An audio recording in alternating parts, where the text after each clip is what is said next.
comment dire, une civilisation, la civilisation achéménide, qui va venir un peu plus du nord et qui va prendre ce royaume des lames D'accord. et qui va ensuite s'établir dans cette région du Farsi, tu vois, déjà on voit les points de Mmh. connexion, Farsi, Perse, Parsi, en fait, ça vient de là. D'accord, OK. Tu vois, et donc en fait, c'est une civilisation qui prend vraiment son ancrage là, qui a été vraiment établie, cette dynastie achéménide persane par Cyrus le La Grand, la culture qui est vrai. perse traditionnelle et l'islam qui, se mettent à cohabiter ensemble, comment ça se passe? Est-ce que tout de suite, il y a une mésentente? Est-ce que ça cohabite? Est-ce que la culture perse actuelle, c'est une espèce de fusion entre la culture perse traditionnelle et l'islam? Comment est-ce que Cette ça personne qui a s'achemine dit tout la ça? vérité, c'est un miroir qui tombe par terre, qui se casse en 10 000 morceaux. Chacun prend un morceau et pense y détenir toute la vérité. Tout est question de perspective. Cherchez par vous-même les informations. Bonjour à tous et bienvenue dans cette nouvelle vidéo. Les amis, aujourd'hui on se retrouve pour parler d'un sujet qui est extrêmement intéressant et vous allez voir que on a fait en sorte de faire les choses bien aujourd'hui. Vous allez être servis. Comme d'habitude, vous le savez, je suis accompagné de mon ami, mon collègue, mon camarade, frère d'armes, Sam. Comment est-ce que ça va? Ça va très bien, écoute. Toi, ça dit quoi? Bah, Depuis le temps. écoute, tout se passe très bien. Comment se passe, l'été? Est-ce que tu prévois de faire quelque chose en particulier? Je pense que les gens veulent savoir. Ouais, écoute, un peu de vacances. Ce soir, je pars. Mais avant ça, on a prévu un tournage de malade avec Kevan, notre invité aujourd'hui. Salut les gars. Kevan, Euh, Tu peux écoute, te. comment ça va? Est-ce que tu peux te présenter un peu, nous Ouais, dire mais qui ça va tu très es? bien. Je suis content d'être parmi vous. Merci de l'invitation. C'est Et normal. donc, je m'appelle Kevan Gafaïti. Je suis enseignant à Sciences Po Paris et doctorant à l'université Paris-Panthéon-Assas, où je finalise une thèse sur le sujet, je pense, qui va nous occuper aujourd'hui, la politique étrangère de la France vis-à-vis de l'Iran de 1995 à 2022. Oh, de l'entendre comme ça, surtout C'est de le technique. voir, c'est extrêmement technique. Avant qu'on rentre dans le vif du sujet, si vous le voulez bien, moi, ça m'interpelle. Bon, je vois Kevin, t'es quand même relativement jeune. Et j'ai envie enfin, j'ai quelques questions qui me taraudent un peu par rapport à ton parcours. Est-ce que tu peux nous expliquer en quelques mots, hein, un peu assez rapidement, qu'est-ce qui a fait que tu t'es lancé dans ce type d'études-là particulièrement?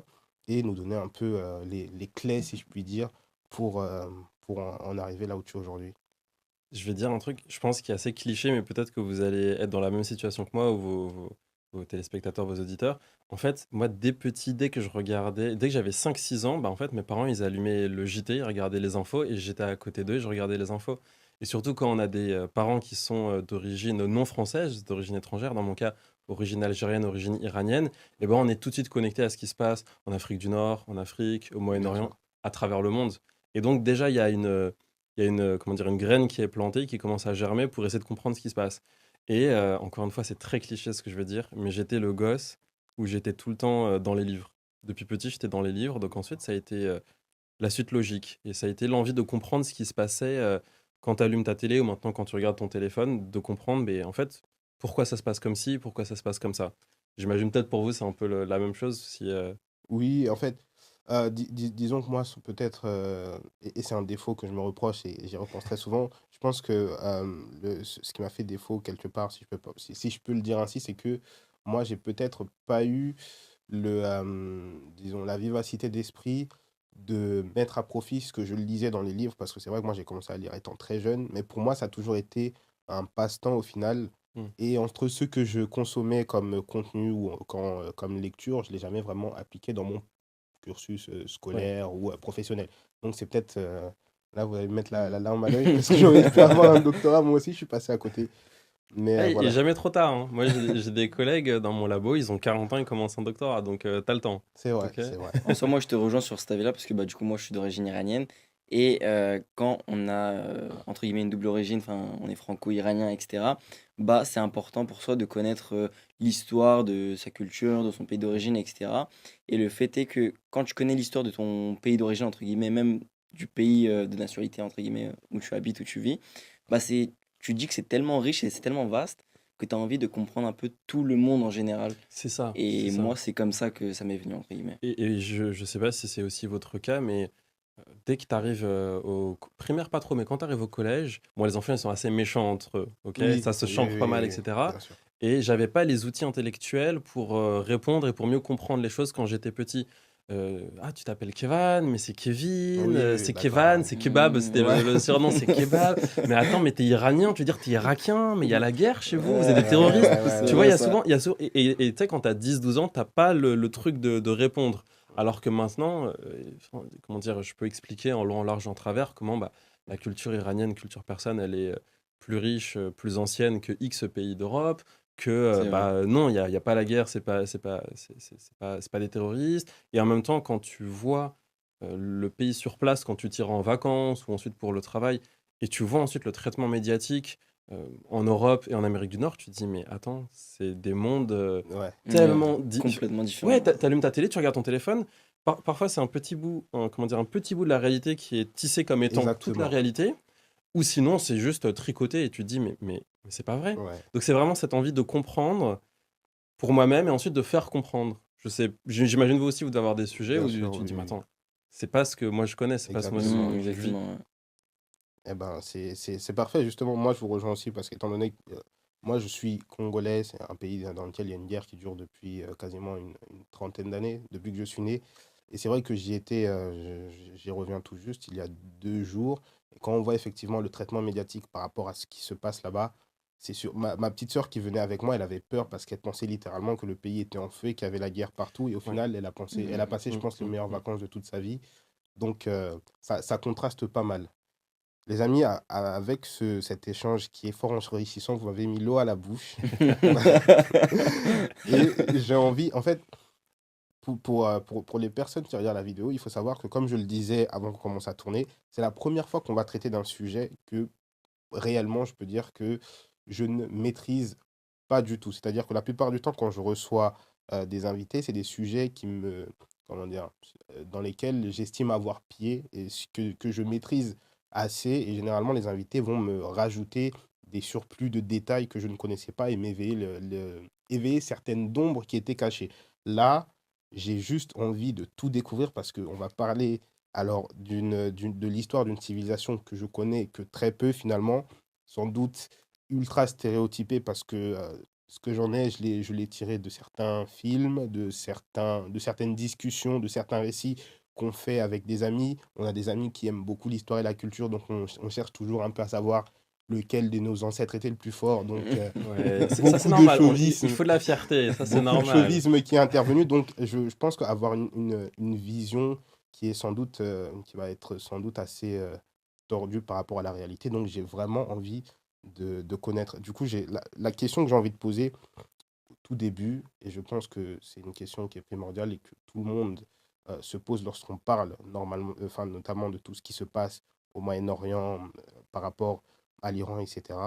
C'est s'il fallait donner ou définir la genèse de cette civilisation iranienne, voire perse. Alors évidemment, ça va être très compliqué de rentrer dans les détails, mais juste pour que les personnes puissent comprendre un peu, à la base, lorsqu'on parle d'Iran, d'Iranien, de Perse, on parle de quoi concrètement? Sam, tu te lances? Je te Non. laisse. Ouais, là, c'est bon. Là, c'est trop technique, là.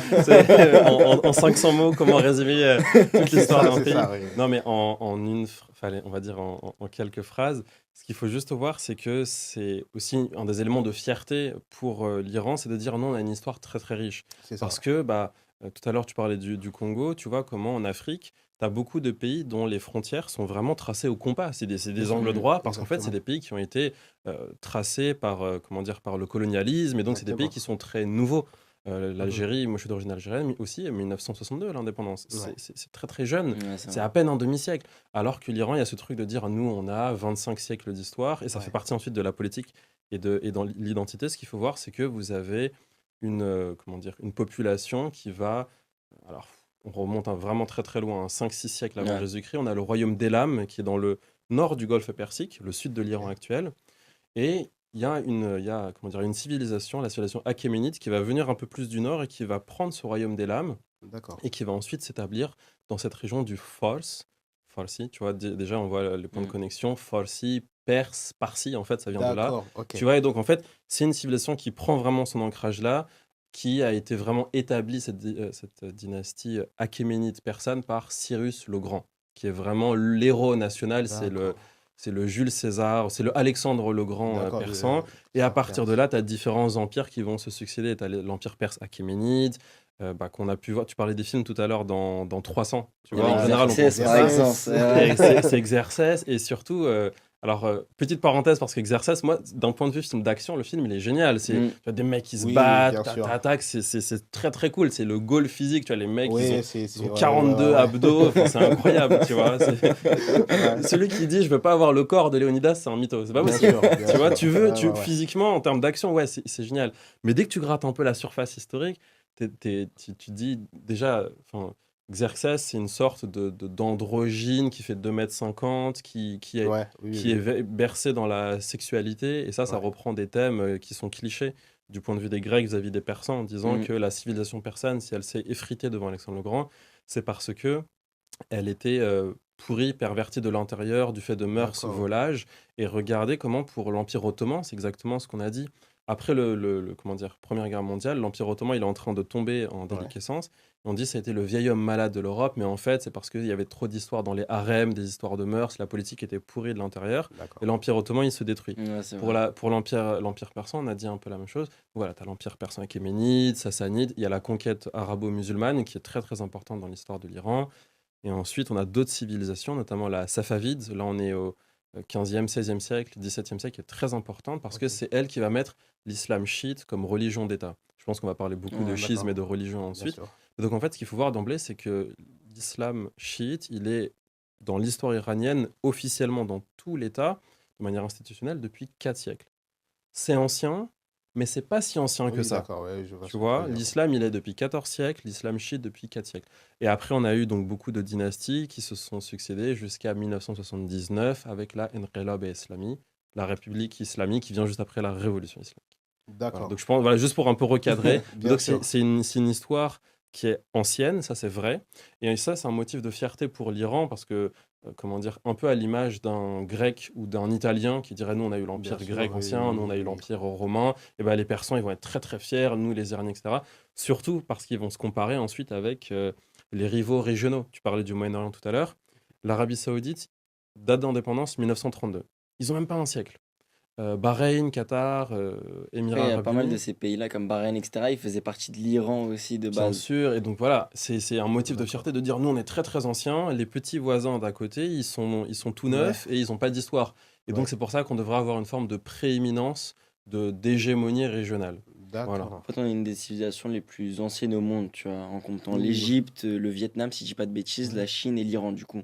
Et il y a L'Inde aussi aussi, l'Inde L'Inde qui est l'Inde aussi. aussi, ancienne. ouais. Ouais. Il y a aussi l'Arménie, je crois. Mais en tout cas, ouais, on est une des plus anciennes C'est vrai civilisations, que c'est tu quelque vois. chose qui est assez récurrent et que j'entends très souvent quand quand je parle avec des Iraniens. Ils nous disent vraiment on est une civilisation, on est là, mais depuis des lustres. Et en fait, ils en sont très fiers. Les conquêtes aussi, je me rappelle de l'épisode qu'on a fait avec Jacques quand il parlait de la conquête perse en Égypte. Mhm. Jusqu'en Égypte, on était très fiers en disant on est quand même allé jusqu'à là-bas. Ah, Et absolument. ouais, ouais, ouais. C'est vraiment le, comment dire, c'est des très grandes civilisations qui se rattachent beaucoup à leur histoire. Et vraiment, moi, le parallèle que je fais, c'est avec l'Italie, Empire romain, et avec la Grèce, Empire grec ancien. Ouais, c'est vrai. Et tu parlais de l'Égypte, et en même temps, tout à l'heure, je vous ai parlé de Cyrus, l'empereur Ouais. achéménide. C'est un personnage très, très. C'est On l'appelait le roi des rois. c'est Parce que ça, c'était vraiment un Shohanshah. roi parmi des rois, tu vois. C'est ça, Ok. tellement, et parce que comme tu viens de le dire, il a tellement conquis de territoires par-ci par-là. Il faut imaginer quand même, on est 2500 ans en arrière.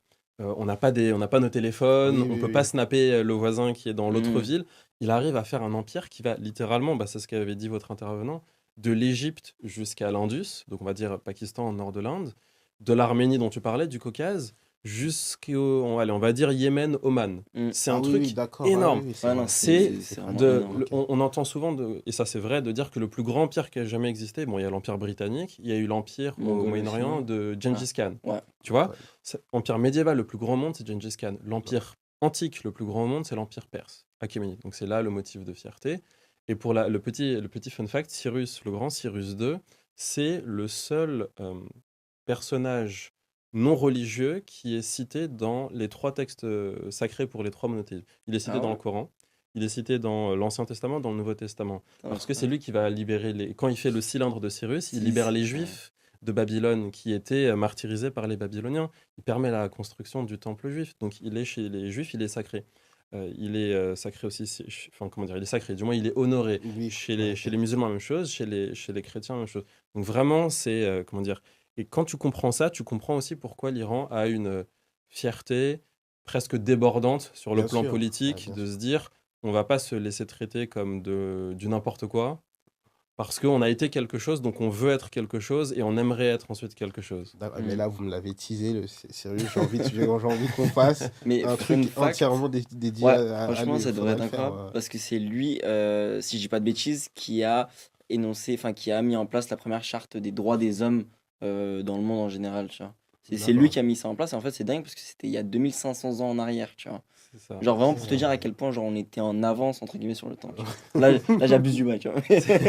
Mais Sylvie, c'est ça. En fait, il a fait un petit cylindre d'argile. Bah, petit fun fact, peut-être vous avez entendu parler du code d'Hammurabi. C'est une énorme Oui, stèle j'en ai entendu parler. Ouais, qui est considérée même en France comme le premier code, le ouais, premier ouais, oui, texte oui, de oui. droit. Ouais. Et bah, c'est pas Kevin Gaffetti qui vous le dit, hein. Si vous regardez, cherchez code d'Hammurabi, regardez dans quel lieu il a été découvert. Il a été découvert en Perse, dans l'Empire perse, en Irak actuel, mais au moment où l'Irak faisait partie de l'Empire Hmm. persan. Et tu parles du cylindre de Cyrus. Quand Cylindre prend Babylone, ce qu'il faut voir, c'est que l'Empire babylonien, à cette époque-là, aujourd'hui, c'est les États-Unis d'Amérique. L'Empire babylonien, c'était la superpuissance. Hmm. Et donc lui, il a réussi non seulement à prendre la capitale et à détruire l'Empire babylonien. Donc il se dit, ok, là, j'ai accompli le truc incroyable, je vais faire un cylindre qui est une proclamation divine de dire, moi, Cyrus le Grand, j'ai fait ça parce que j'ai reçu l'onction divine. C'est les dieux qui m'ont béni, qui m'ont permis d'avoir ce destin. Et tellement je suis grand, eh ben, je vais accorder certains droits, ce dont tu parles, à mes sujets.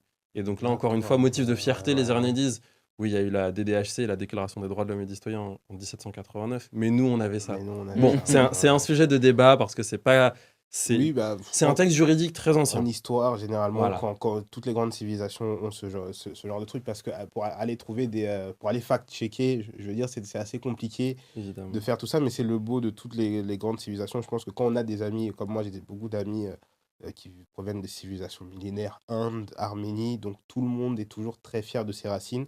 Bien Et sûr.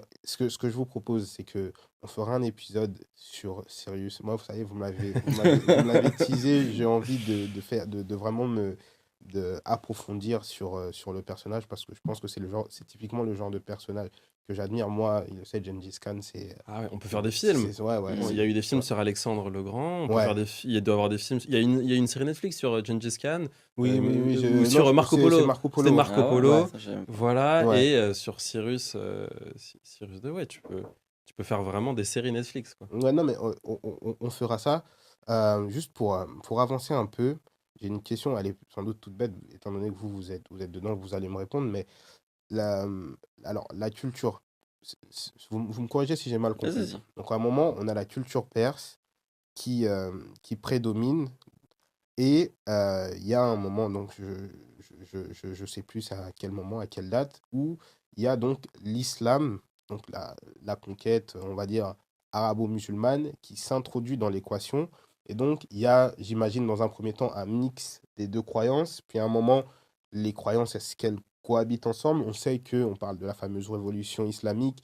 Aujourd'hui encore, notamment à cause des événements qui se passent, l'actualité politique dans cette zone, on voit des Iraniens qui vont être pro-Israël parce qu'en réalité, ils sont juste contre le régime islamique.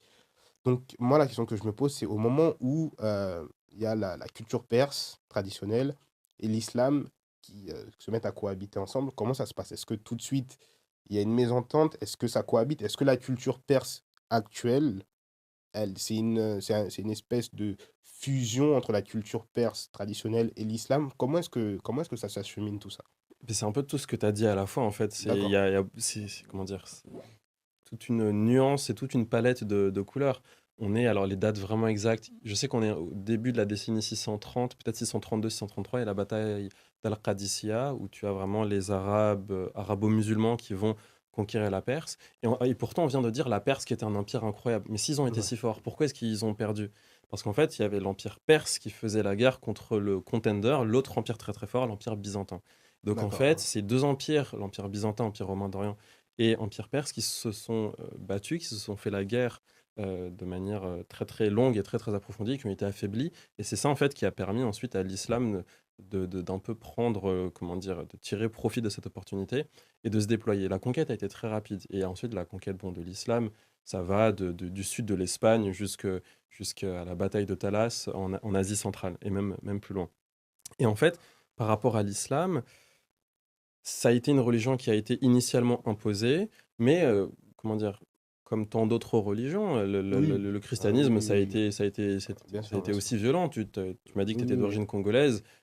Oui, oui, Le oui. christianisme n'est pas né Bien au sûr, bien Congo, sûr, ça a été bien apporté sûr. par des missionnaires, plus ou moins violemment dans certains cas que dans d'autres. Et Exactement. donc, parfois, ça a été accepté immédiatement, et parfois, il y a eu beaucoup ensuite de Bien frictions, de sûr. réticences. Et typiquement, avec les religions qu'on avait en Iran, et que tu connais aussi bien que moi, c'est le zoroastrisme. Exactement. Euh, comment dire, tu vois comment, par exemple, je sais pas, chez les Turcs ou chez les Libanais, ils vont avoir, tu sais, le petit œil bleu contre le Oui, mauvais oui, œil, oui, oui, oui. comme collier, comme décoration. Les Nord-Africains, ils peuvent avoir la main de Fatma, la main avec 5 doigts. Ouais. Et les Iraniens, par un peu motif de fierté nationale, ils vont avoir un emblème d'un dieu zoroastrien. C'était la religion iranienne Oui, pré-islamique, oui, oui, oui, je pour dire, vois, voilà, je un vois. peu ce patrimoine national. Parce qu'on a une D'accord. identité musulmane, que l'on veuille ou non, mais on a aussi cette identité pré-islamique. D'accord.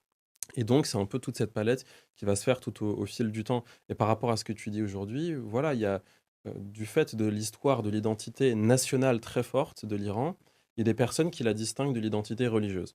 Il y a des Ok. Iraniens qui se disent, nous, on est très très contents d'être Iraniens, très très contents d'être musulmans. Certains ils disent, bah, en fait, je me sens beaucoup plus musulman et le caractère national, il n'est pas si important que cela. Et d'autres qui vont rejeter le facteur religieux.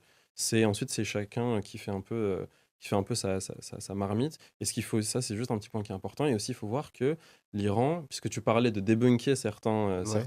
certaines idées préconçues, le pays où il y a le plus de juifs au Moyen-Orient, après Israël, eh ben, c'est l'Iran. D'accord. Parce que historiquement, il y a toujours eu énormément de juifs en Iran. Il n'y a pas eu de problème. Ils étaient là, ils font leur vie, ça se D'accord. passe bien. Et bah, en fait, il y a plusieurs milliers. Il me semble qu'on est à 10 000. Ça semble pas beaucoup, mais bon, en Oui, Arabie oui, oui. Ouais, Saoudite, il n'y en c'est a pas vrai. 10 000. Oui, Tu voilà, vas au Liban, il n'y en a pas 10 000. pour la région, c'est pas mal. Voilà. Donc en fait, ça fait très très peu dans l'absolu Ouais, ouais, ouais. par rapport à la population israélienne, mais c'est le deuxième foyer juif après Israël. D'accord. Il y a énormément de chrétiens arméniens en Iran. Exactement. Donc il y a vraiment Ok. aussi cette Ah, multiculturalité oui, oui, oui. religieuse et ethnique. Après, ce qu'il faut savoir, c'est qu'au fur et à mesure des siècles, il y en a certains qui ont pu se convertir, entre guillemets, à l'islam, etc. et tout, tu vois. D'accord. Mais par exemple, si on revient sur Cyrus le Grand, quand il a libéré les Juifs de Babylone, il y a beaucoup de Juifs qui sont partis vivre justement en actuelle Perse, tu vois, en Iran, par exemple. D'accord. Donc ça peut être aussi Mhm. dû à ça. Donc D'accord, oui, voilà. oui, oui. C'est ça. Et sur ce que tu disais sur l'actualité, euh, c'est vrai, ça c'est vrai, il y a des Iraniens qui ont soutenu les attaques que tu mentionnais. Donc l'attaque, on a le droit d'en parler, ça Oui, va, bien c'est sûr. Oui, oui, bien sûr. Je, Bah oui. je vais pas me faire cancel, mais moi je vais dire. De toute façon, je suis pas après, mais je dis la vérité. On est Bien factuel sûr, ici. bien Ce sûr. qui se passe, c'est que, vous le savez, il y a eu l'attaque du vendredi 13 juin 2025 où Israël a attaqué l'Iran. On sort un petit peu du cadre historique et Bien politique sûr, pour la oui, faire du oui. juridique. C'est complètement illicite au regard du droit international parce que par rapport au droit international, vous avez le droit d'attaquer dans trois situations. Donc, il y a de légitime défense. Est-ce qu'Israël a été attaqué par l'Iran? Non, donc c'est pas le cas. Est-ce que Israël a été autorisé par le Conseil de sécurité des Nations Unies? Non, donc c'est pas le cas. Est-ce que l'Iran, si vous êtes autorisé par l'État hôte, est-ce que l'Iran a autorisé Israël à l'attaquer? Non. Donc déjà, l'attaque israélienne est illicite au regard C'est du une droit dinguerie. Non, je international. t'autorise à Allez, tu m'attaquer. peux Non, mais m'attaquer. dans certains cas, ça Fais-toi existe plaisir. typiquement. Mais regarde le Mali qui a autorisé la France à attaquer son propre territoire pour Oui, lutter contre Boko contre une Haram. des bases terroristes. C'est ça. Oui, En oui, fait, oui, quand tu d'accord. dis j'arrive pas à moi-même défendre mon État, D'accord, oui, oui. je vais appeler Ça mon grand frère pour justifie venir me une taper. Tu intervention vois, de ça l'armée, fait un peu d'accord. schizophrénique, Oui, oui, j'entends, oui, d'accord, oui. mais dans certains cas, là, c'est absolument pas le cas. Donc, Israël a attaqué l'Iran et il y a certains Iraniens en Iran, en France, aux États-Unis, beaucoup plus, qui ont une très haute hostilité contre le régime constitutionnel actuel en Iran, donc la République islamique, qui se disent, mais en fait, on est content qu'Israël attaque l'Iran parce qu'en fait, ils attaquent pas l'Iran, ils attaquent la République islamique. D'accord. Et on le voit un peu dans le champ psychologique israélien. L'opération israélienne, elle s'appelait l'opération Rising Lion, Rising Ouais, le Lion. lion qui se redresse. oui, Parce Mais que le lion, c'était l'ancien emblème de l'Iran, en fait. Exactement. Sous la d'accord. C'est monarchie, parce qu'avant, le régime islamique, excuse-moi, je te prends ta Non, je place, t'en hein. prie, c'est exactement ça. Non, mais c'est lui l'expert. Vas-y, vas-y. En fait, avant le régime islamique, du coup, mais du coup, Kevin va nous expliquer après, il y avait une monarchie, en fait. La monarchie, pas à la vie, tu vois. Et en Mhm. fait, l'emblème était exactement comme celui qu'on a actuellement avec les mêmes couleurs, mais au milieu, c'était le signe du lion, en fait. Et c'est de D'accord. là que vient le Rising Lion, tu vois. D'accord, C'est ok, ça. Donc, ouais. les Israéliens, ils se sont dit, en fait, on va réussir à euh, créer une séparation entre Oui, l'État et oui, la oui, oui, oui, population. oui, La oui. population va un peu se rallier à nous. Bien sûr, bien sûr. Bon, l'opération américaine en Irak en 2003, c'était, je sais plus quoi, opération quelque chose Freedom, amener la liberté en C'était Irak. pas Oui, oui, oui. tempête, un truc. Tempête du désert, ça c'est Ouais, autre chose. ah, Tempête c'était du pas le même? désert, je crois que c'est encore autre chose, mais il me semble vraiment à vérifier. Mais en tout cas, il y a Ok, une ok. opération américaine contre l'Irak de Saddam Hussein en 2003, c'est de dire on apporte la paix en Oui. Irak. Ok. Oui, oui, oui. D'accord. Comme on le sait, les États-Unis, On là, s'est compris. Voilà, la paix. on s'est compris. Et donc, ce qu'il faut voir maintenant, c'est que je pense que c'est très très minoritaire les Iraniens qui ont été satisfaits de l'attaque D'accord, oui, israélienne oui, contre oui, oui, l'Iran. oui, oui. Moi, à titre personnel, je sais pas toi, ça, moi, j'ai rencontré aucun Iranien en vrai ou en échange sur les réseaux qui était satisfait parce que dans Non. l'absolu, quand tu tapes ton pays, bah, que tu l'apprécies ou non, bah, c'est ton pays qui est attaqué. En fait, j'en ai rencontré pas mal, mais après, c'est assez diversifié entre les Iraniens, entre guillemets, comme nous qui sommes par exemple français, donc on est né ici, et avec des Iraniens qui ont été par exemple réfugiés politiques, ou ils sont venus récemment d'Iran. Ouais. D'accord, Eux, oui. ils ont en mentalité vraiment l'Iran actuel, et en fait, pour eux, Mm, c'est vraiment le régime, c'est un tortionnaire, c'est quelqu'un qui Bien torture, sûr, etc. oui, Tu vois. oui, d'accord. Donc, eux, ces personnes-là peuvent réfléchir avec leurs émotions, mais après, chacun son point de vue, tu vois. On a chacun c'est des ça. valeurs entre guillemets différentes, donc voilà, tu vois. Et je suis pas, comment dire, l'Iran, comme tout pays, a ses problèmes, plus ou moins graves dans certains cas que d'autres. Vraiment, je cherche pas à minimiser ce qui est Bien sûr. important, mais maintenant, là aussi, quelque chose qui est aussi fondamental, c'est regarder comment vous avez beaucoup de régimes constitutionnels dans l'histoire de l'humanité qui sont imposés par la force. Oui, Je sais pas, enfin, Clovis, quand il arrive en France, c'est par la force. Quand Jules César arrive en France, c'est la bien force. sûr, bien sûr. Ou même la dynastie Pahlavi, bah, elle est imposée par la force en Mhm. 1925 avec le concours britannique. Et en 79, quand la République islamique est instaurée, c'est suite à un référendum. Donc en fait, qu'on le veuille ou non, qu'on apprécie l'État actuel ou pas, ça, c'est pas des opinions, ce sont des faits. Il y a eu un référendum constitutionnel avec une assemblée constituante. Ok. 97% des Iraniens ont dit on veut la République islamique pour rejeter euh, l'Iran impérial, l'Iran du Shah. D'accord, Tu l'Iran du vois? chat. Est-ce que vous pouvez m'en dire un peu plus sur comment est-ce que ça s'est passé? J'allais dire le moment de transition. Bon, en réalité, s'il y a un référendum à 97%, c'est que la transition a été déjà faite avant.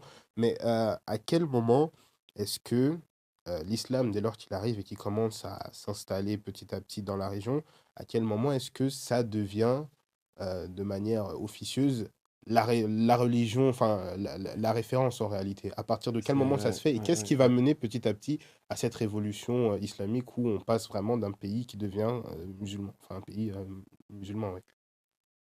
Vas-y, vas-y, commence. En fait, j'allais dire justement que pour ta question, en fait, il faudrait aborder justement qu'est-ce qu'il y avait avant le régime islamique. En fait, l'islam en soi, depuis justement les conquêtes arabo-musulmanes, elle a toujours été présente en soi en Iran. Mm. Ouais, Même si beaucoup d'Iraniens disent que c'est faux parce qu'ils n'aiment pas forcément le régime islamique, c'est faux parce que dans l'histoire, elle a été là, tu vois, comme Mhm. pendant 1400 ans, entre guillemets. C'est ça, c'est ça. Mais ce qu'il faut voir, c'est qu'est-ce qui a provoqué justement cette révolution entre guillemets islamique et comment en fait. Donc c'est pour ça que bah, je t'invite Kevin à nous expliquer ce qui s'est passé. Mais Je- c'est ça, la transition Ouais. est parfaitement faite. Et surtout, je suis complètement d'accord avec ce que tu viens de dire sur le fait que, qu'on le veuille ou non, lorsqu'on est de culture iranienne, on est de culture musulmane, qu'on aime ou pas ce qui se passe. Mais ce serait comme un Français qui dit je suis pas de culture chrétienne. ouais, Mais si, enfin, le christianisme est en France depuis 15 siècles. C'est bien fondamental. sûr, bien sûr. C'est comme un russe qui dit non, je suis pas de culture chrétienne orthodoxe. Bah écoute, collègue, un petit peu quand même, C'est si. dur, c'est Tu dur. vois, voilà. Donc, qu'on le veuille ou non, qu'on apprécie ou pas, ça c'est un autre sujet et chacun ensuite fait sa propre opinion. Quand on est iranien, on est de culture musulmane. Ça, c'est déjà fondamental. On peut plus ou moins le vouloir.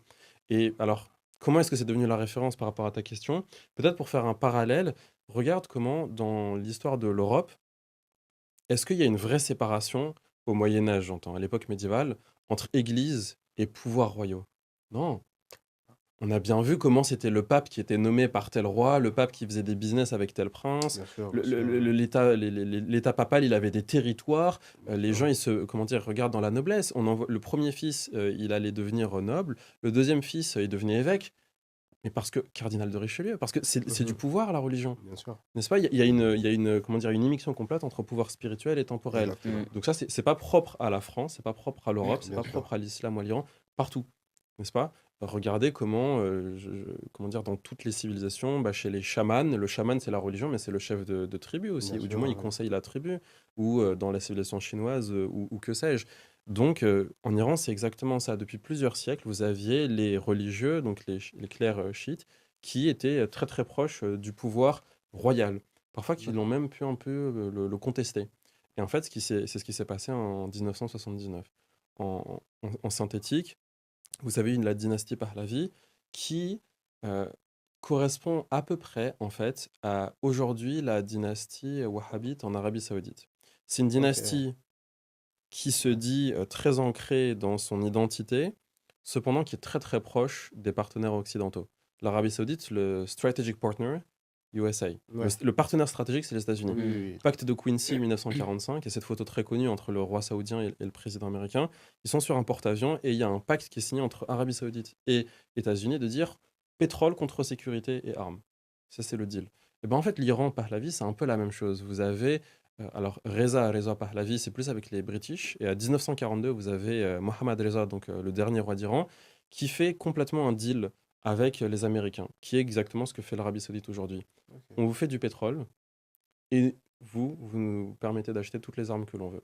On parle beaucoup du nucléaire iranien aujourd'hui comme étant un problème, etc. Le programme nucléaire iranien, il commence en fait à l'époque du Shah, Mm. 1953. Atom for Peace, programme américain du nucléaire. Déjà, vous voyez comment ça D'accord. casse tellement de choses que l'on pensait. Mais on va parler du nucléaire plus tard, je pense, mais pour revenir à ce que l'on disait, il faut juste voir comment immixtion entre pouvoir religieux et pouvoir royal. Et le pouvoir religieux, lui, bah, il conteste complètement cette alliance entre les Pahlavis et le monde occidental, plus largement, on va dire. Ouais. Parce qu'ils vont se dire, bah, en fait, on est un peu en train de se corrompre et de trahir l'identité iranienne, l'identité irano-musulmane. Ouais. Et il y a une contestation qui est de plus en plus grandissante. Et ensuite, il y a ce qu'on appelle les 2500 ans de Persépolis, où vous avez donc Pahlavi qui va faire une cérémonie, mais c'est comment dire, ça dégouline de luxe. Il va célébrer les 2500 ans de la monarchie iranienne. Il va faire ça à Persépolis. Et en fait, comment dire, il invite littéralement toutes les monarchies, tous les ministres, tous les présidents du monde entier, D'accord. qui sont dans des tentes, dans le désert, mais des tentes Louis Vuitton, avec du vin, avec du ruinard, Ok. avec du champagne. Ouais. Ça a creusé un trou dans le budget. Et là, ça a créé d'autant plus la scission entre l'Iran populaire, je dirais, le peuple iranien et le Shah, parce qu'en fait, il y avait toute une rente pétrolière, puisque l'Iran avait beaucoup de pétrole, l'Iran a toujours beaucoup de pétrole, mais le peuple iranien n'arrivait pas à recevoir les subsides de ce pétrole-là. Bien Mm. sûr. Avait pas, c'était pas un pays socialiste comme aujourd'hui l'Algérie, il y a une rente pétrolière. Vous avez un État algérien qui a Sonatrach, et les Algériens, même sans beaucoup travailler, ils vont recevoir l'argent du pétrole. La Libye de Kadhafi, c'était la même chose. L'Iran, pas à ce moment-là. Et donc, il y a une contestation. Et il y a un moment qui est fondamental, on est ensuite dans les années 70, et là, vous avez le Shah d'Iran qui décide de tout simplement récupérer des territoires, des terres agraires pour faire de l'agriculture, qui appartenaient aux différentes autorités religieuses chiites. Avant, c'est pour ça le parallèle avec le christianisme, il aide beaucoup à comprendre. Vous avez vu, on entend beaucoup parler de l'évêché, tel évêque, tel Oui, archiévêque oui, qui oui, avait oui. tel lopin de territoire en France, etc. Bien sûr. C'était la même chose en Iran. Et bien, lorsque vous allez enlever ces territoires-là, ces terres-là, pour les mettre dans votre trône royal, ben vous avez les autorités chiites, Oui, islamiques, qui vont pas être ils sont contentes, pas qui bien vont contents. dire non mais ok, là c'est la goutte de trop, on n'en peut plus. Ouais. Là c'est ras la casquette. Et donc c'est là où vous avez une contestation qui va commencer à monter de plus en plus. Et donc la révolution islamique devient ensuite République islamique. Voilà. D'accord. Ah oui, oui, oui. Mais c'est sûr que c'est pas du tout comme ça qu'on le perçoit quand on n'y jette pas. Ah oui. Ouais, de loin, on a vraiment l'impression. Alors, il y a deux choses qui se font. Il y a l'impression que c'est une forme de coup d'État qui se fait. On se dit que finalement, ça a été fait un peu au détriment Hmm. de la société, enfin, de la société, de la population. Ouais. Et généralement, ce qu'on peut se dire aussi, c'est que j'avais entendu que au bout d'un moment, apparemment, c'est vrai que le chat commençait à faire des choses qui ne plaisaient pas trop à la population. Et certaines personnes font passer la révolution islamique un peu comme si c'était un espèce de, comment dire, un saut d'humeur. C'est parce qu'on Oui. a ras-le-bol du chat. Et en fait, oui, en fait, non, finalement, on veut revenir. Et en fait, non, du coup, on est bloqué Ah quand oui. même parce que c'est trop tard, c'est la révolution. Donc, c'est vrai que d'avoir ce point de vue-là, Il y a c'est toujours tellement de facteurs. En bien fait, il y a un sûr, ouais. facteur religieux, il y a un facteur politique. Et ça, c'est vraiment important. C'est pour ça que j'insistais dessus. Il y a un facteur fiscal. Regardez la Révolution française, 1789. Mais en fait, une des raisons, c'est que la population française, elle en pouvait plus. Oui, bah Parce que oui, Marie-Antoinette, on l'appelait aussi. Madame Déficit, Oui, elle oui, crevait oui. le budget de Ouais, l'État ouais. français. Hmm. 1789, mais qu'est-ce qui se passe 15 ans avant? Mais c'est l'indépendance américaine. Ouais, mais attendez, qui est Général Lafayette qui allait combattre pour les Ouais, Américains? C'est nous qui avons beaucoup, nous Français, qui avons beaucoup financé l'effort de guerre américain contre les Britanniques. Ça a ouais, crevé les finances françaises. bien Donc vous sûr. voyez, il y a beaucoup de révolutions qui sont d'abord fiscales. Ouais, Et bah pour la révolution islamique, c'est beaucoup ça. Et sur le côté pardon, coup d'État, où ça a été une sorte de révolution volée, en fait, il y a eu une contestation vraiment générale. Il y a une contestation religieuse parce que voilà, les gens n'en pouvaient plus du chat. Et je pense que sur Insta, vous avez ces réels, vous savez, qui disent regardez l'Iran, comment c'était avant, Exactement, ouais. 1979, et on voit des femmes ravissantes avec des brushings, avec des mini-jupes, etc. Je dis pas que c'est faux, mais je dis qu'il ne faut pas oublier comment l'occidentalisation de la société, elle était aussi forcée. Parce qu'en fait, le Shah d'Iran, il a dit si vous voulez envoyer vos filles dans les universités, bah, vous allez devoir les habiller à l'occidental. Dire ouais, non, c'est faux. Mais c'est pas le premier à l'avoir fait. Regardez Atatürk en Turquie. Atatürk, il a enlevé C'est les vêtements vrai. traditionnels. ouais. Atatürk, il a dit le turc ne va plus s'écrire en langue avec l'alphabet arabe. On va adopter l'alphabet latin. Parce qu'on Hmm. veut s'occidentaliser, pardon. On va enlever la barbe, le chapeau traditionnel turc, on va mettre des vêtements occidentaux. Parce qu'on veut être comme les occidentaux. Atatürk est contesté par certains Turcs. Et ben, en fait, pour les Pahlavis, c'était la même chose. Il y a une occidentalisation qui est venue du haut et qui n'est pas venue du bas. Donc le bas a contesté cela. Et c'est vrai qu'il y a eu la révolution islamique, mais il y a eu beaucoup d'autres mouvements qui se sont joints à cette révolution. On entend Ouais, par exemple les communistes avec le parti exactement. Toudé, on a les léninistes marxistes, des taoïstes, il y avait des démocrates, des libéraux. Il y a eu un peu tout, et il y a quelque chose qui a émergé ensuite, qui a un peu pris le dessus, qui a coalisé tout cela en fait. D'accord. Voilà. Après, il y a beaucoup de détails qui n'ont pas été dit, mais bon, c'est pas... C'est Ok. très très long, tu vois. Bien Ah sûr. oui. Mais ce qu'il faut, je pense, un des éléments, un des facteurs clés, c'était essentiellement les ressources qu'il y avait en Iran et que les puissances émergentes à l'époque, bah, toujours actuelles, par exemple l'Angleterre et par exemple les États-Unis, ont toujours voulu avoir cette mainmise sur l'Iran parce que bah, c'était au carrefour entre l'Asie et l'Europe, mais aussi avec leurs ressources, etc. Par exemple, pendant la guerre froide, il y avait une très forte influence déjà de la part des soviétiques, mais aussi américains, etc. C'est pour ça que, par exemple, on dit souvent que le Shah d'Iran, le roi d'Iran, bah, il était un peu à la botte des États-Unis, tu vois. Ouais. Donc, C'est voilà. ça, c'est ça. Et puis, c'est l'enjeu pétrolier, comme ce que tu viens de dire. Comment dire? Il y a eu des opérations de la CIA aussi, par exemple, tu Bien vois, sûr, il qui y a ont eu essayé. l'opération d'Ajax. Justement, ça, je voulais en parler. Regardez comment, dans l'Afrique, mais on se dit, mais attendez, mais pourquoi est-ce qu'on a des dirigeants africains qui restent 10, 20, 30, 40 Ouais. ans président? Oui, parce que, bon, comment dire, ils ont réussi à créer un système Bien arrangeant sûr. pour eux. Et pourquoi est-ce qu'on entend des présidents africains qui sautent, qui se font assassiner?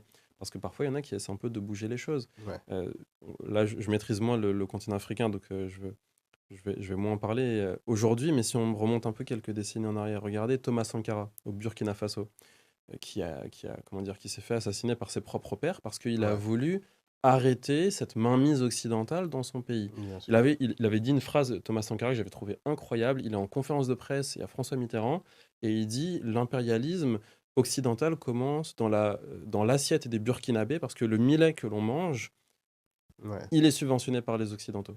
Hmm. Et bah pour l'Iran, c'est pas complètement ça, mais par rapport au pétrole, c'est complètement ça. Tu parles de l'opération Ajax, 1953. Il y a un premier ministre qui est lui-même issu de la noblesse, qui s'appelle Mossadegh, et qui dit bah en fait, le pétrole iranien, ce serait bien qu'il revienne aux Iraniens, parce qu'à ce moment-là, il y a des concessions pétrolières. 92, 80, je sais plus combien de pourcents du chiffre des ressources pétrolières allaient en royalties aux Américains et aux Anglais. Et les quelques pourcents restants allaient dans la poche du Shah d'Iran. Et donc, lui, bon, le Shah d'Iran, il était assez content, mais la population n'avait rien. Et donc, Premier ministre, il a dit, bah, écoutez, moi, je vais un peu changer ça.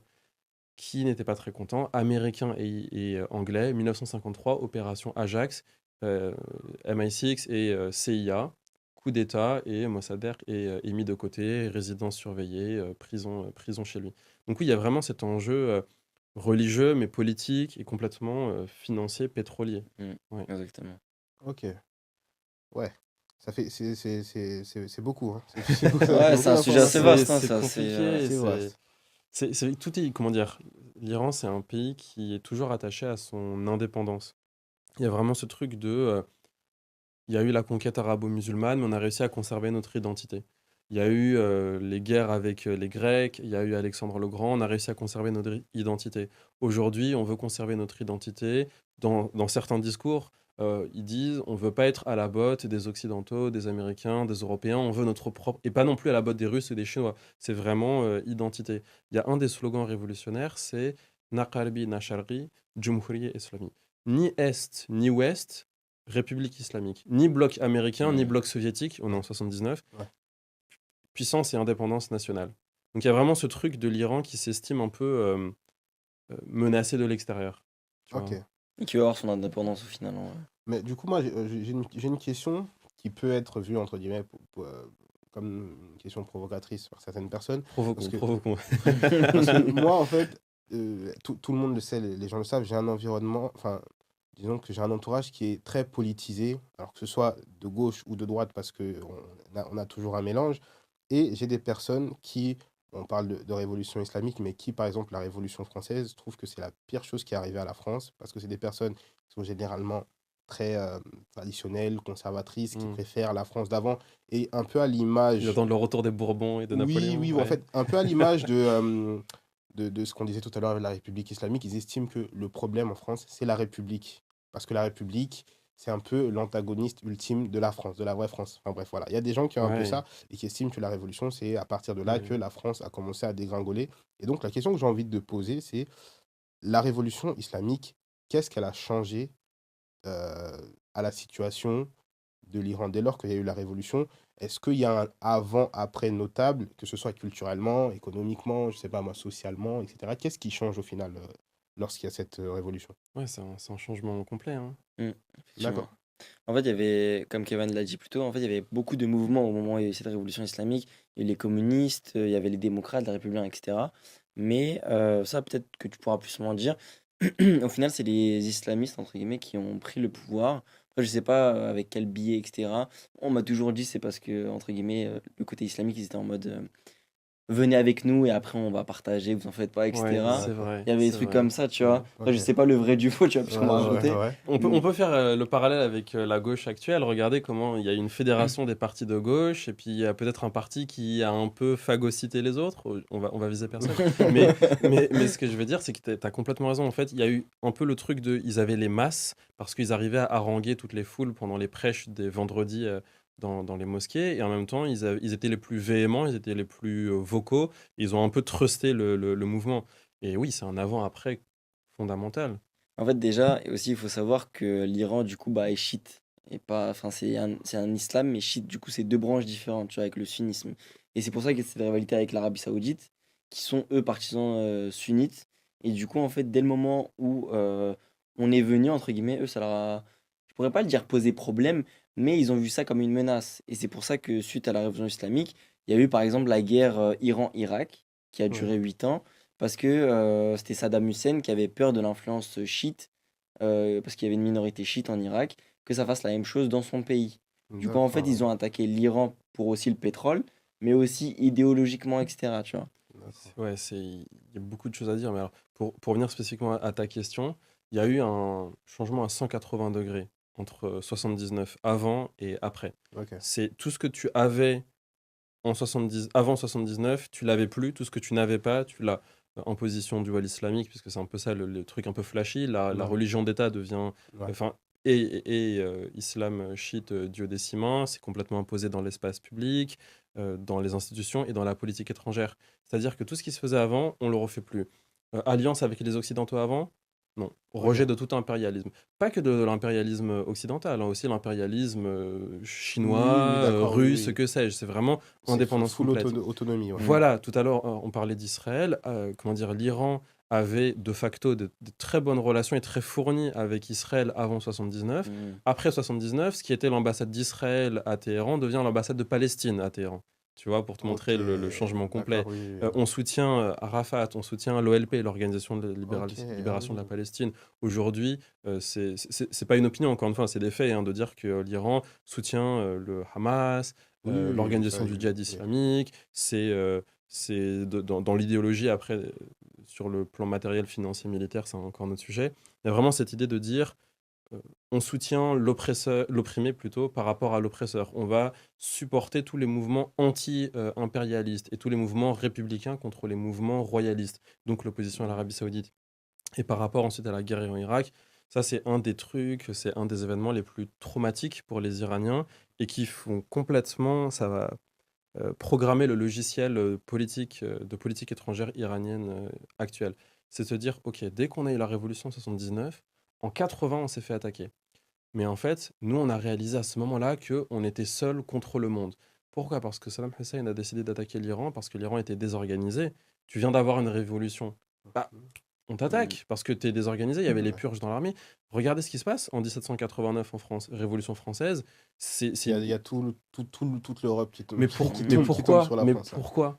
Parce que les autres monarchies autour ne voulaient Elles pas veulent que la pas que la Révolution même chose se française fasse. arrive, parce que chacun veut conserver son Évidemment, précaré. évidemment. Tu parlais de la monarchie Mhm. saoudienne, c'est complètement le cas. La monarchie saoudienne, ils vont pas intervenir militairement, mais ils vont, comment dire, ils vont leur donner des milliards de dollars, de prêts, etc. Oui, oui. La France a aussi beaucoup vendu, les États-Unis ont beaucoup vendu d'armes à l'Irak, parce que voilà, il y avait ensuite ce contentieux territorial sur... Alors, les Arabes appellent le fleuve transfrontalier entre l'Irak et l'Iran Chat el Arab, les Iraniens vont dire Arvandrud.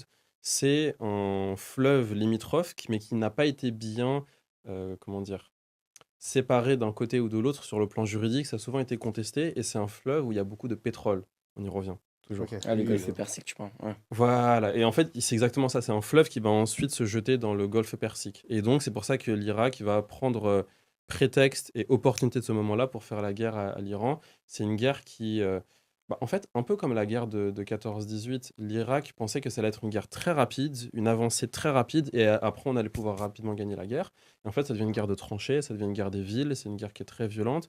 L'Algérie dit que c'est la nation aux millions de martyrs. L'Iran dit la même chose. On dit, nous aussi, on a subi 1 million de martyrs. Et donc voilà, maintenant l'Iran se dit, ok, on peut être attaqué par tout le monde et on peut être complètement isolé. Et c'est exactement ce que l'Iran a vu là maintenant, au mois de juin 2025. On a un État qui attaque l'Iran, en dehors du cadre juridique international, on l'a dit. Mais pourquoi est-ce que personne ne s'en est offusqué ici, en Europe et aux États-Unis? Et c'est là où l'Iran a une très grande défiance par rapport au système international de dire le droit international, il est d'application à géométrie variable. Parce que quand c'est pour dire que nous, on va être, je reprends les mots de Trump, Iran is the biggest state sponsor of terrorism. C'est le plus grand État Ouais. sponsor du terrorisme. Mm. Ça y va. Mais quand Israël viole clairement la Charte des Nations Unies, bah, le Conseil de sécurité ne s'en enquiert pas. Et donc c'est pour ça que l'Iran est très réfractaire par rapport à la scène internationale, qui va critiquer, et malheureusement les éléments récents lui donnent plutôt raison en fait sur ce plan-là.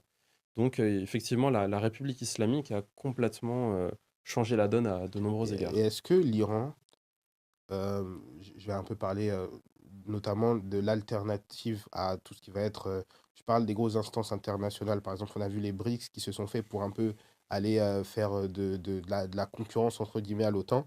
Est-ce que l'Iran enfin, comment dire, ne prévoit pas ou n'est pas déjà en train de créer un espèce de petit écosystème avec des pays qui, tout comme lui, veulent cette souveraineté, ne pas Mm. dépendre de n'importe quelle entité qui serait à géométrie variable, de se trouver un groupe d'alliés, une coalition solide. Est-ce que ce genre de projet-là, c'est pas quelque chose qu'il prévoit de faire? Parce que du coup, là, enfin, c'est quasiment un pays qui pourrait se retrouver isolé et j'ai envie de dire Ouais, quasiment à la merci du premier venu, ouais, quoi. qui est très isolé, Ouais, ouais, Ah, il est déjà complètement. très isolé. ouais. Ouais, ouais, qu'est-ce que t'en penses toi, Sam? En fait, j'ai un peu bugué sur la question. Donc, Elle était, bah, là, elle écoute, était tellement large tu qu'en vas, fait. tu vas me corriger, je vais dire des bêtises, tu vas me corriger, mais c'est vrai que l'Iran essaie de créer un autre écosystème. Une fois, j'ai discuté avec un diplomate, c'était il y a quelques mois au Quai d'Orsay, il m'a dit quelque chose qui était très intéressant. J'étais surpris qu'un diplomate le sache, en ait conscience, me le dise. Il m'a dit, mais en fait, on sait que l'Iran, c'est pas un facteur de désordre régional, c'est un facteur de contre-ordre régional. L'Iran, et ça c'est ses mots, ne veut pas mettre à feu et à sang le Moyen-Orient. Mm. il veut remodeler le Moyen-Orient à son avantage. Quelque part, c'est ce que tous les États veulent faire. Quand t'es premier, tu veux conserver le podium, et quand t'es deuxième, tu veux la place du premier. Bien sûr. Donc le fait de vouloir, c'est la base de l'hégémonie et de l'impérialisme, hein. L'Iran a son projet régional. Et maintenant, ça se déploie de différentes manières. Et parlons vraiment des vrais sujets. Il y a ce qu'on appelle l'axe de la résistance, le Mehvar et Muqavemat, qui est d'un peu coaliser tous les États ou tous les groupes infra-étatiques qui s'opposent à ce qu'ils perçoivent comme étant un impérialisme occidental au Moyen-Orient. Alors ça va être le Hezbollah libanais, mais il y a aussi le Hezbollah afghan, on n'en parle pas assez. Il y a les Houthis au Yémen, C'est vrai. il y a le Hamas, ça va être, comment dire, toutes les milices, tout le Kataïb Hezbollah, comment dire, tous les différents groupes que vous allez retrouver aussi en Irak, de dire, bah écoutez, et aussi récemment, jusqu'à récemment, la Syrie de Bachar el-Assad, on va essayer d'un peu coaliser tout cela. Tu as parlé des BRICS+. Alors là, c'est plus économique, parce que sur le plan militaire, Bah non, ouais. voilà, Mm. personne ne peut rivaliser avec l'OTAN. Non, Qu'on se parle non, franchement, oui, aujourd'hui, oui. en 1v1, personne ne peut casser un tête avec les États-Unis. Ce sont les Ouais. patrons. Mais Pour maintenant, vous avez l'instant, une quoi. contestation. T'as des projets, C'est- t'as de Non, mais l'ambition. là où tu as raison, c'est que on pensait que Rome était éternel. Ouais, c'est vrai. On pensait que l'Empire romain serait éternel. On pensait que l'Empire byzantin serait éternel. Que l'Empire arabo-musulman serait éternel. Ouais. Que l'Empire britannique. Tout le monde a Puis une même la date. souveraineté militaire des États-Unis, c'est quelque chose qui est très Oui. fortement remis en cause par beaucoup de personnes qui disent que notamment les États-Unis n'ont jamais réellement gagné de guerre dans laquelle ils ont été impliqués du début à la fin. Il y a plein de gens qui C'est remettent ouais, en cause leur souveraineté toute militaire. puissance et tout régime constitutionnel a une date de début, une date de fin. Exactement. Ça, C'est vrai. c'est acté. Et donc voilà, l'Iran a ses projets, c'est par rapport au BRICS+, c'est par rapport à l'OCS, l'Organisation de coopération de Shanghai, faire Ouais. plus de business avec la Chine, il y a des partenariats avec la Russie. En fait, c'est ce qu'on appelle, c'est pas un gros mot, hein, c'est ce qu'on appelle les États révisionnistes. Ouais. En droit français, le révisionnisme, c'est par rapport à ce qui s'est passé pendant la Seconde Guerre mondiale, mais à l'échelle internationale, le révisionnisme, c'est ce dont on parlait tout à l'heure, réviser l'ordre international. On veut changer de narratif et on veut changer de politique dominante. Et l'Iran est très très à fond derrière ça. Jusqu'à récemment, l'Iran était isolé, était assez seul parce que c'était un peu l'élève turbulent, personne ne voulait lui parler parce qu'on voulait là, on se dit purée, il est problématique celui-ci. Et en fait, maintenant, on commence à se dire, ah pourquoi pas finalement contester cette perception d'hégémonie américaine. Et donc c'est pour ça que maintenant, le projet iranien, il s'aligne avec le projet turc, russe, chinois, mais pas que. Regardez tous ces pays d'Amérique du Sud, d'Amérique Mm. centrale, d'Afrique, d'Asie, même parfois en Europe, qui disent, mais en fait, pourquoi on devrait être dans un monde unipolaire, dirigé Exactement, par les ouais. États-Unis? Il y en a certains qui vont dire, un monde bipolaire, Chine, États-Unis, c'est bien. Un monde multipolaire, ça c'est plus Multipolaire, la ouais. position iranienne, qui est peut-être même de dire un monde apolaire. Chacun peut faire ce qu'il Chacun veut. peut faire ce qu'il Ah, veut. polaire. Ok. Voilà, Ouais, je c'est connaissais même pas. sans pôle de puissance, mais à minima un monde bipolaire voire multipolaire pour dire que l'Iran, en fait, ce qu'il veut, euh, l'Iran fondamentalement est au Moyen-Orient. Il veut pas détruire le Moyen-Orient, sinon il se détruit. L'Iran connaît la guerre sur son sol. Il n'y en a pas beaucoup d'États au Moyen-Orient. Alors on va dire, bon, Syrie, Irak, Liban, qui sont vraiment en très très grosse situation problématique depuis des décennies, mais il y a beaucoup d'autres États du Moyen-Orient qui n'ont pas connu récemment la guerre, typiquement dans la péninsule arabique. Et l'Iran sait c'est quoi la guerre. Et l'Iran ne veut pas la guerre. Mais l'Iran non plus ne veut pas subir ce qu'il perçoit comme une hégémonie américaine. Ouais. Mm. Et maintenant, c'est un discours qui a plus d'oreilles, plus d'attention auprès de nombreux États. On parle de Sud global. Vous avez dû entendre D'accord, oui, ça. si. Ces États maintenant qui disent oui, en fait. Ouais. Et vous avez dû voir comment la Chine est complètement rentrée dans la guerre tarifaire américaine. Oui. De dire, ouais, écoute, tu veux te battre, ok. ouais. Et ça, c'était incroyable de voir comment la Chine n'a pas eu peur sur ce coup-là. D'ailleurs, tout le monde disait que, en réalité, si la Chine baissait les armes, c'est tout le monde baissait les armes. En fait, tout le monde savait que c'était les deux mastodontes qui s'affrontaient, c'était la Chine et les États-Unis. Exactement. C'est vrai que c'est un peu le leader, entre guillemets, du monde multipolaire, j'ai l'impression, la Chine, là. Mais non, je suis entièrement d'accord avec tout ce que tu as dit. Et c'est en vrai, en fait, même avec le contexte actuel, avec la guerre Iran-Israël, il y avait vraiment, ça parlait, etc. C'était en mode Troisième Guerre mondiale ou quelque chose, etc. Tu vois. Oui, Ouais. Mais plus derrière, si tu regardes bien, en fait, tu voyais bien que c'était entre guillemets une sous-guerre en mode le monde unipolaire contre le monde multipolaire, etc. Ouais, en fait. contre les autres. Ouais, Exactement. c'est Et en ça. fait, on était en train de se dire, on est dans une nouvelle transition Ouais, d'un monde ouais. nouveau, entre guillemets, tu vois. Ouais. Et c'est intéressant parce que c'est notre époque, tu vois. Bah Déjà, de ouais, ce on moment, voit tu les vois. choses. Attendez, là, on va changer les règles du jeu. Maintenant, moi, j'ai une question pour vous. Ok. Parce que là, puisque tu parles de la guerre Iran-Israël, moi, j'ai remarqué un truc. qui m'a beaucoup surpris. Lorsqu'il y avait tous ces affrontements, et bah, vous avez vu comment Israël a bombardé l'Iran avec énormément de pertes civiles, militaires, plus de 1000 morts côté iranien, euh, un peu moins d'une trentaine de morts côté israélien.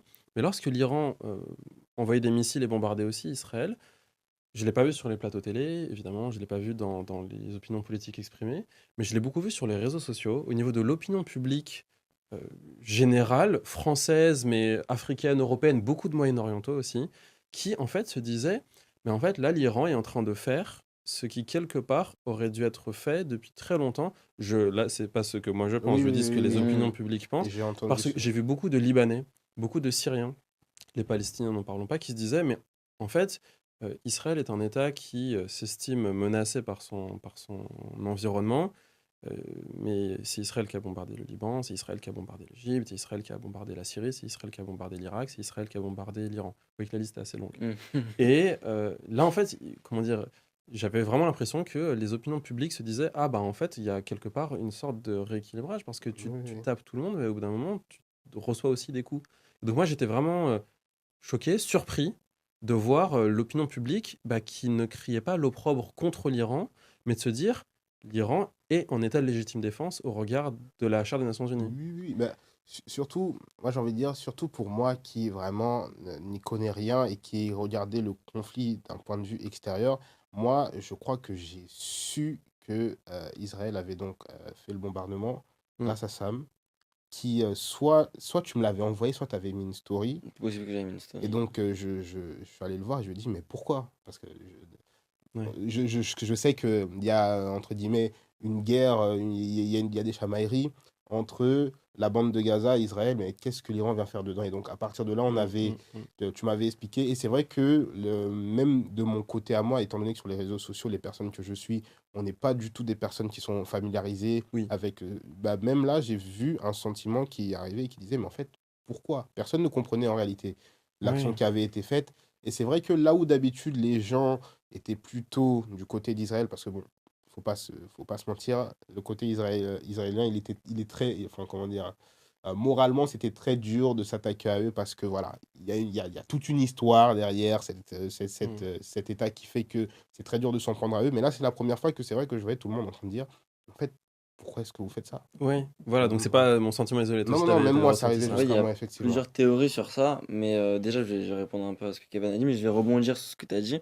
En fait, ce qui est incroyable, c'est que quand on se documentait, par exemple, via la télévision, etc., tout ça, on n'avait pas du tout les mêmes informations, que ce soit sur la télé C'était incroyable. et Ah Oui, sur ouais. les réseaux. Et ça, bah ouais, c'était ouais, ouais, incroyable. bien sûr. Ouais, Je ouais. me suis mieux documenté sur TikTok que sur BFM Oui, TV, tu vois, oui, Bah, pour c'est te pour ça que dire, tu votre vois. podcast, il est bien, parce que on peut discuter librement des vrais sujets. Exactement, ouais. oui, et ça, même sur plusieurs conflits en général, hein, le journalisme à la télé, enfin, j'ai l'impression ils font plus leur taf comme il faut depuis un moment.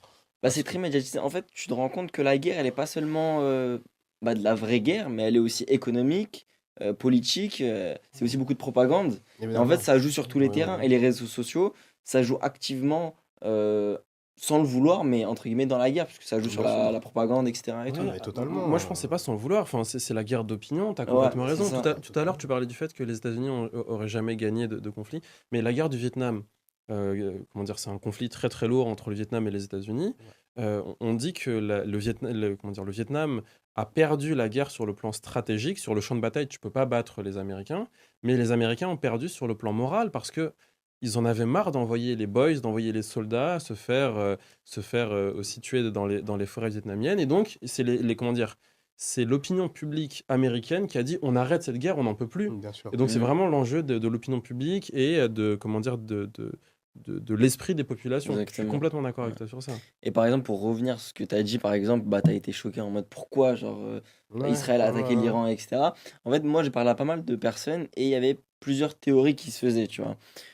L'une d'entre elles, après, c'est ce qu'on m'a dit, je ne dis pas que c'est la vérité absolue, etc. Mais euh, il y a déjà plusieurs théories. Déjà, la première, c'est que l'Iran finance activement les groupes armés, entre guillemets, terroristes, donc, que tu as cités Bah oui, plus ouais, tôt en si on Irak, parle du Liban, Hamas, etc. Oui, bien sûr. Hamas, Ouais, etc. ouais, Enfin, je ouais. vais pas faire toute la liste, mais voilà.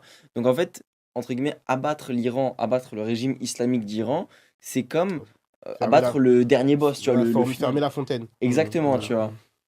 Il y a d'un autre le fait que Israël n'avait pas besoin d'attaquer l'Iran directement. Si elle attaque ses voisins qui, eux, attaquent activement Israël, bah, le problème, entre guillemets, est réglé, enfin, on peut dire ça entre guillemets, mais une des théories est que Benjamin Netanyahou avait un mandat d'arrêt international qui est toujours actuellement de vigueur, et le fait, c'est qu'en fait, il a retardé justement son tribunal, enfin son jugement, etc., avec les guerres, etc., et tout. Et donc, en fait, démarrer une nouvelle guerre, pour lui, bah, ça permettait un peu de remettre un peu après, tu me corriges si je dis n'importe quoi, Mhm. mais ça permettait de gagner du temps Gagner du temps, ok. et surtout de peut-être rallier l'opinion politique ou même Mhm. gagner des alliés, entre guillemets, avec les Iraniens pro-Israël, qu'on a dit plus tôt, etc. Ok. Enfin, il y a plein de choses, mais c'est vrai qu'au niveau de la charte des droits Après, internationaux, j'imagine que C'est quand tu as les incroyable. États-Unis derrière toi, il y a un peu ce sentiment d'impunité Ouais, exactement, c'est c'est ça. pas Mais, faux. oui, oui, mais oui. sur ce que tu as dit, là où je suis d'accord avec toi, c'est que aussi, regardez, après l'attaque du Hamas en Israël du 7 octobre 2023, le premier objectif pour Israël, c'était la récupération des Israéliens qui avaient été capturés. Ça, on en entend beaucoup moins parler. On entend parler maintenant du fait que comment dire, les Israéliens disent qu'ils vont raser la bande de Gaza. On entend C'est beaucoup plus vrai. parler ça que on va récupérer nos otages. Et donc, les familles d'otages se disent, non mais attendez, quid de nos compatriotes, de nos frères, mères, pères, sœurs, etc. Mm. Et donc, les Israéliens, du moins une partie de l'opinion publique israélienne, est très opposé à Netanyahou. Il est de plus en plus contesté. Et donc, bah, pour peut-être faire ce qu'on appelle un effet drapeau, rallier toute la population Ouais. derrière soi, il s'est dit, bah, si je suis en guerre avec l'Iran, tout le monde va se rallier à ma Oui, oui, politique. quand il y a une guerre, Et, c'est beaucoup et plus ça facile. a été une stratégie Mm. successful. Ça a marché de la part d'Israël. J'avais vu un sondage, moi j'étais atterré. 88% des Israéliens soutenaient les opérations israéliennes contre l'Iran. Waouh! Ça veut Mm. dire 9 personnes sur 10, tout le monde. Donc tous En les fait, Israéliens étaient satisfaits. Après, Et quand tu es en donc, état de guerre aussi, tu es un peu, etc. Tu vois. Enfin, il y voilà, a plein de choses, plein de facteurs. et donc il y avait ce côté-là pour Israël d'un peu, alors dans leur champ lexical, hein, c'est pas le mien, c'est comment est-ce que Israël s'exprime, dit on va couper la tête de la pieuvre. Parce que tu parlais d'influence Mm. régionale, on va mhm. couper la tête de la pieuvre. Et ensuite, ce qu'il faut voir, c'est que vous savez comment Iraniens et Américains négociaient pour le nucléaire, le programme nucléaire iranien, pour l'encadrer. On a déjà eu un accord sur le nucléaire le 14 juillet 2015, l'accord de Vienne, mais Trump en est sorti le 8 mai 2018. Maintenant, il veut renégocier. Les Iraniens et les Américains ne se font pas confiance, mais les Iraniens étaient OK pour rediscuter. Et donc, il y avait des rounds de négociations à Mascate, à Oman, à Rome, en Italie. Et Trump avait dit, bah écoutez, on a 60 jours de négo, on va essayer d'obtenir un accord en 60 jours. Si au 61e jour, on n'a pas d'accord, toutes les options sont possibles, même la guerre. Le vendredi 13 juin, c'était le 61e jour du début des négociations. Netanyahou s'est dit, bon, Trump, il a donné 60 jours de négo, ça ne marche pas, et ben maintenant, moi, je vais engager une option militaire, avec les attaques sur les infrastructures nucléaires, scientifiques, civiles, énergétiques iraniennes. Et donc là, maintenant, on est dans un monde où Israël ne peut pas admettre que l'Iran ait la technologie nucléaire. Et ça, c'est important. Et là, le poids des mots est vraiment important. Je parle de technologie nucléaire. L'Iran, ça, c'est pas Kevin Gaffetti qui vous le dit, c'est le TNP, le traité de non-prolifération sur les armes nucléaires de 1970. L'Iran a le droit à la technologie nucléaire civile. Lorsque vous faites partie de ce deal, vous renoncez au droit nucléaire militaire, mais vous avez le droit au civil. L'Iran en fait partie. Et l'Iran dit, moi, je veux un nucléaire civil. Sauf que vous avez beaucoup d'États, dont la France, les États-Unis, Israël, qui disent l'Iran n'aurait peut-être pas qu'une visée civile et une visée militaire. Et donc c'est là où il y a une opposition très très forte. Et là, il se base notamment sur des rapports de l'AIEA, l'Agence internationale pour l'énergie atomique, une institution des Nations Unies, qui a dit, bah, écoutez, le taux d'enrichissement d'uranium iranien, parfois il monte à 60%. Or, pour du civil, maximum, on a besoin de 20%, pour du militaire, 90%. Ok. Et donc l'AIEA a dit, là, on ne sait plus vraiment ce qui se Mm. passe. Et donc c'est pour ça que là, Israël a eu, enfin, j'allais dire, a eu un chèque en blanc. C'est donné un chèque en blanc pour partir dans ça. Et désolé, hein, je suis long parce que moi, ça me passionne et c'est Non, Non, mais avec fondamental plaisir, de, t'es là c'est, pour oui, oui, ça. bien c'est sûr. fondamental de comprendre. En même temps, ce qu'il faut complètement voir, Israël a l'arme nucléaire. C'est un secret de polichinelle, tout le monde le Mm. sait. Israël n'a jamais confirmé, jamais infirmé. Mais je vous invite vraiment à faire quelque chose. Cherchez sur Internet, mail Colin Powell, Israël, armes nucléaires. Vous avez Wikileaks, vous avez dû entendre parler Wikileaks, Julian Assange, le journaliste qui a été emprisonné dans l'ambassade d'Équateur. barricadé dans l'ambassade d'Équateur. Il a fait leaker des échanges de mails où Colin Powell, secrétaire d'État américain, vous savez, celui qui était aux Nations Unies, qui secouait une petite Oui, fiole oui, pour oui, dire oui. l'Irak a des armes nucléaires, et bien lui, là, pour le coup, il a dit quelque chose qui est vrai. Il a dit, je pense qu'on est au milieu des années 2000 ou 2010, je ne me rappelle plus vraiment, il a dit, on sait de sources sûres par nos services secrets, Israël a 300 têtes nucléaires, toutes tournées vers Téhéran. Vous voyez un peu l'ambiance. Donc Israël a l'arme nucléaire, mais ne peut pas admettre que l'Iran ait l'arme nucléaire. Sauf que l'Iran veut la technologie nucléaire. Et ensuite, il y a un autre point qui est important. Quand on parle d'énergie nucléaire et d'armes nucléaires, il y a ce qu'on appelle la dissuasion et l'équilibre de la terreur. Si toi, tu as un pistolet et nous, on n'a pas de pistolet, on va avoir peur. Ouais. Mais si on a tous les trois un pistolet, et ben la menace s'équilibre. Et donc, c'est pour ça que le fait que l'Iran, s'il avait l'arme nucléaire, eh bien, ça viendrait équilibrer comment dire, la terreur, la menace Bien sûr. israélienne nucléaire militaire. Bien sûr. Donc, ça créerait cet équilibre de la terreur. Ok. Purée, mais franchement, c'est ultra passionnant parce que moi, je découvre tout. J'ai tellement Des questions qui te de viennent à l'esprit. parenthèses que j'ai Ouais. envie d'ouvrir. Malheureusement, le temps, il nous fait un peu défaut. Je pense que les toc-toc qu'on entend depuis tout à l'heure, c'est Mike qui est devant et qui voudrait Il veut rentrer. assister, il veut Et assister. qui voudrait rentrer. Donc, et puis là, on est à légèrement plus d'une heure. On a pu faire 1 h et 10 minutes. Donc, on va conclure. Avant de conclure, comme d'habitude, j'aimerais te laisser le temps je sais pas, d'avoir un mot pour conclure. Si tu as envie je sais pas, diriger les personnes qui nous écoutent vers, je sais pas moi, un livre, vers les études d'une personne en particulier, si tu as, je sais pas, juste un message à faire passer. Oui. De toute manière, a priori, c'est pas la dernière fois, hein. J'espère J'espère, bah, qu'on fera pas si mal j'ai de pas dit choses trop de ensemble. bêtises, si Non, vous non, voulez mais me réinviter. moi, réellement, j'ai plein En de fait, trucs à explorer encore. Donc, le sujet est tellement vaste, ouais, c'est il y très a vaste, tellement vraiment. de Et choses à surtout, moi, dire, je suis tu vois. néophyte, c'est-à-dire que là, je suis vraiment. En fait, moi, là, vous venez littéralement Et de une juste. éponge qui absorbe toutes les En fait, infos. vous venez juste de m'ouvrir l'appétit. Là, j'ai envie C'est d'explorer. l'entrée, on fera un Et plat j'ai de envie. résistance, un Ouais, épisode ouais, 2. j'ai envie Bah alors, de. en une phrase, et c'est pas propre à l'Iran, je regarde vous ou la caméra, vous Qui me tu dites. veux, qui tu veux. Ce que je vous invite vraiment à faire, qu'il s'agisse de l'Iran, du Moyen-Orient, quoi que ce soit, cherchez par vous-même, regardez les informations. Il y a un poème persan, plutôt une citation d'Omar Khayyam, qui est un poète persan, qui a dit: la vérité, c'est un miroir qui tombe par terre, qui se casse en 10 000 morceaux.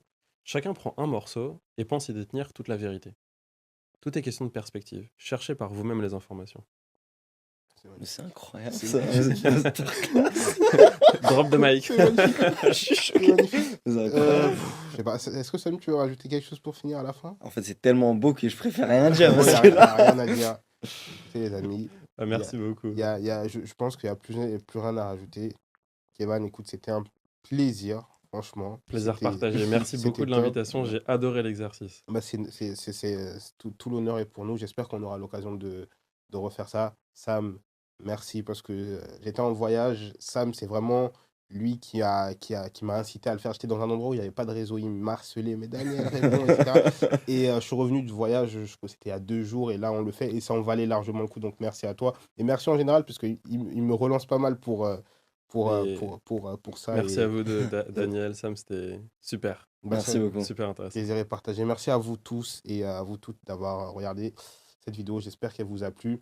Évidemment, vous avez vu qu'on a traité de tout un tas de sujets. On a parlé un peu politique et sujet d'actualité.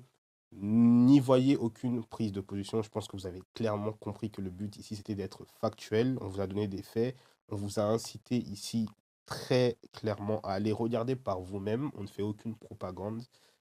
Et puis voilà, dans tous les cas, tout ce que l'on a dit ici, c'est des choses qui sont pleinement assumées et c'est des choses qui sont vérifiables dans tous les cas. Donc j'espère que vous avez tiré un maximum d'enseignements et surtout de plaisir à regarder cette vidéo parce que moi, c'était mon cas. Je vous remercie encore tous pour votre présence et pour ce que vous m'avez apporté aujourd'hui. Heureusement, ce ne sera pas la dernière fois. Merci à tous de nous suivre. N'oubliez pas de vous abonner, le pouce bleu, etc. Vous connaissez toute la chanson. Je vous dis à très bientôt. Ciao. Mike, tu peux rentrer. Je crois qu'il est pas là. Hein.